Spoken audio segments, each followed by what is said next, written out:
এক বৃদ্ধ সোনার মোহর ভর্তি ব্যাগ নিয়ে এক রেল স্টেশনে অপেক্ষা করছিলেন জীবনের সবচেয়ে বড় সুযোগের জন্য।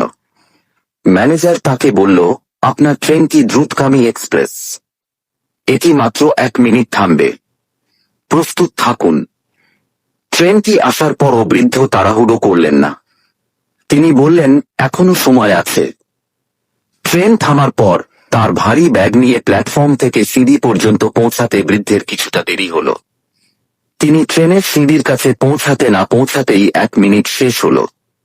গার্ড হুইসেল দিল আর ট্রেনটি তীব্র গতিতে চলতে শুরু করল।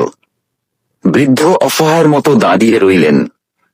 একজন যুবক জিজ্ঞেস করল, আপনি কেন সময়মতো উঠলেন না? সুযোগ তো মাত্র 1 মিনিটের ছিল। বৃদ্ধ দীর্ঘশ্বাস ফেলে বললেন, আমি ভেবেছিলাম সুযোগটা আমার জন্য অপেক্ষা করবে, কিন্তু আমি ভুলে গিয়েছিলাম জীবনের সেরা সুযোগগুলো হলো এই দ্রুতগামী ট্রেনের মতো, তারা থামে শুধু 1 মিনিটের জন্য, এবং যারা প্রস্তুত থাকে না তাদের জন্য তারা অপেক্ষা করে না। শিক্ষা, আপনার জীবনে আসা প্রতিটি বড় সুযোগের জন্য সব সময় প্রস্তুত থাকুন। সঠিক সময় সিদ্ধান্ত নিতে শিখুন।